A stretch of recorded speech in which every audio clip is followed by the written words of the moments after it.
आणि आता घेणार आहोत बातम्यांचा वेगवान आढावा सुपरफास्ट 50 मध्ये।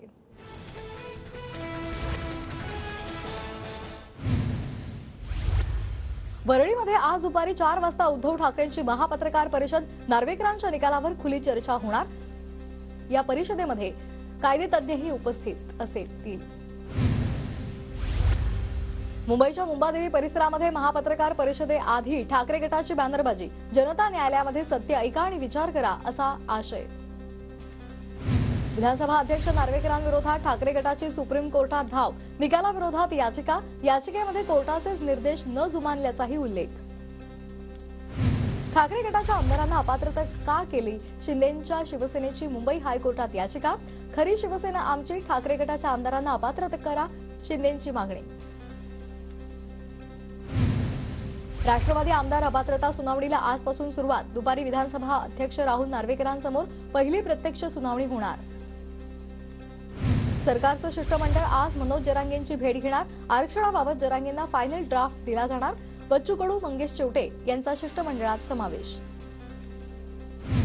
सोलापूरच्या माढ्यामध्ये 28 जानेवारीला ओबीसी मेळाव्याचं आयोजन, छगन भुजबळ आणि प्रकाश आंबेडकर एकाच मंचावर येणार, आंबेडकरांच्या अध्यक्षतेमध्ये माढ्यामध्ये पहिलाच ओबीसी मेळावा। ठाकरे गट कोट्यवधी हिंदूंचा अपमान करतय, राम मंदिरावरून आरोप करून स्वतःच हसं करून घेतात। राम मंदिरावरून राऊतांनी केलेल्या टीकेला देवेंद्र फडणवीसांचं उत्तर। राम मंदिराच्या लोकार्पणाच्या पार्श्वभूमीवर मनसेच्या बॅनरवर प्रभू राम, दहिसर विधानसभा क्षेत्रामध्ये मनसेची बॅनरबाजी, मनसेचे चिटणीस किरण नकाशे यांनी हे बॅनर्स लावलेत। मी मूर्खांना उत्तर देणार नाही, राऊतांच्या फडणवीस पूर्ण उपमुख्यमंत्री नसल्याच्या टीकेला फडणवीसांचा पलटवार। कर्जत जामखेड विधानसभा आम्ही पुन्हा लढवणार, नगरच्या दक्षिण भागातील लोकसभेच्या संदर्भात लवकरच सांगू, मी किंवा सुप्रिया सुळे दोघेही नगर दक्षिणचे उमेदवार नाही, रोहित पवारांकडून स्पष्ट। रत्नागिरी सिंधुदुर्ग लोकसभेवरून भाजप आणि शिवसेनेमध्ये रस्सीखेच, माजी खासदार निलेश राणे यांच्या उमेदवारीसाठी भाजपचे कार्यकर्ते सक्रिय, तर शिवसेनेमधून उदय सामंत यांचे बंधू किरण सामंतही मैदानात। भाजपच्या राज्यातील मंत्र्यांची आज दिल्लीमध्ये महत्त्वाची बैठक, लोकसभा निवडणुकीच्या दृष्टीने पंतप्रधान मोदी घेणार बैठक। या बैठकीमध्ये पंतप्रधान मोदी, अमित शहा, जेपी नड्डा उपस्थित असतील। शरद पवार आज सीमा भागातल्या दौऱ्यादरम्यान महाराष्ट्र एकीकरण समितीचे पदाधिकारी शरद पवारांची भेट घेणार, निपाणीमध्ये पवारांची जाहीर सभा। मुख्यमंत्री एकनाथ शिंदेंचा आजपासून 4 दिवसांचा दाओस दौरा, या दौऱ्यादरम्यान 3,10,000 कोटींचे सामंजस्य करार होणार। मुंबादेवी मंदिर परिसरामध्ये आज स्वच्छता मोहीम, उपमुख्यमंत्री देवेंद्र फडणवीस, विधानसभा अध्यक्ष नार्वेकर यांच्यासह आशिष शेलार यांचा या मोहिमेमध्ये सहभाग। देवरा यांना मिंधे गटाचे दिल्लीतील दूत म्हणून काम मिळेल, उद्योगपतींच्या मध्यस्थीनंच देवरा मिंधे गटात पोहोचले, यामध्ये राष्ट्रकारण समाजकारण अजिबात नाही। सामनामधून मिलिंद देवरा यांच्यावर हल्लाबोल।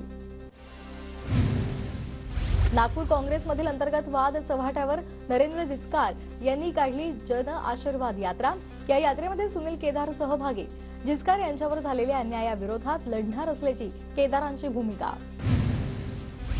युनेस्कोच्या जागतिक वारसा स्थळांमध्ये महाराष्ट्राच्या 5 स्थळांचा समावेश, एलोरा, एलिफंटा, अजिंठा या लेण्यांसह पश्चिम घाट आणि छत्रपती शिवाजी महाराज टर्मिनसचा समावेश। राम मंदिराच्या प्राणप्रतिष्ठा सोहळ्यासाठी अयोध्येमध्ये आजपासून धार्मिक विधींना सुरुवात, श्रीरामाच्या मूर्ती 18 जानेवारीला गाभाऱ्यामध्ये स्थापना, 20 आणि 21 जानेवारीला सर्वसामान्य भाविकांसाठी दर्शन बंद राहील। विमानतळाजवळ टोलेजंग इमारती नाही म्हणजे नाहीच, म्हाडाचा 40 मजली इमारतीचा प्रस्ताव उच्च न्यायालयानं फेटाळला, नागरी वाहतूक सुरक्षेचे नियम शिथिल करू शकत नाही, न्यायालयाचं स्पष्टीकरण। अटल सेतूवर गाड्या थांबवून नागरिकांचा फोटो स्टेशन, अटल सेतूवर ऑटो रिक्षा आल्याचाही फोटो व्हायरल। अटल सेतूवर तब्बल 374 कॅमेरे, पोलीस वाहतुकीवर नजर ठेवून गाडीचा नंबर अत्याधुनिक यंत्रणेतून कॅप्चर केला जाणार। पिंपरी चिंचवड शहराचा पाणीपुरवठा गुरुवारी बंद राहणार, शुक्रवारी कमी दाबानं पाणीपुरवठा होणार, देखभाल दुरुस्तीची कामं केली जाणार। पुण्यातील कोथरूड बावधन परिसराला 2 MLD जास्तीचं पाणी मिळणार, गेल्या काही दिवसांपासून कमी दाबानं आणि अपुरा पाणीपुरवठा होत असल्यामुळे पालिका आयुक्तांचा निर्णय। मुंबई आणि ठाण्याच्या धर्तीवर पुण्यामध्ये सुद्धा डीप क्लिनिंग करण्याच्या मुख्यमंत्र्यांच्या सूचना। रस्ते आणि पादचारी मार्ग, धार्मिक स्थळांची स्वच्छता केली जाणार। महत्वाकांक्षी मुळा मुठा नदी संवर्धन पुनरुज्जीवन आणि सुशोभीकरण योजनेला पर्यावरणीय मंजुरी नाकारली। मंजुरी नाकारण्यात आल्यामुळे योजनेच्या कामांवर परिणाम होण्याचा पर्यावरण प्रेमींचा दावा। उत्पन्न वाढीसाठी पीएमपी प्रशासनाकडून विविध उपाययोजना हाती। अदानी कंपनीला पुणे आणि पिंपरी चिंचवडमध्ये 60 ठिकाणी चार्जिंग स्थानकं उभारण्याचे काम। या माध्यमातून उत्पन्नाच्या 32% रक्कम पीएमपीला मिळणार। केडीएमसी कर वसुलीसाठी ॲक्शन मोडवर टिटवाळ्यामध्ये 22,000 मालमत्ता कर थकबाकीदारांना मालमत्ता जप्तीच्या अंतिम नोटिसा। 72 तासांच्या आत थकीत रक्कम न भरल्यास पालिका मालमत्ता जप्त करणार।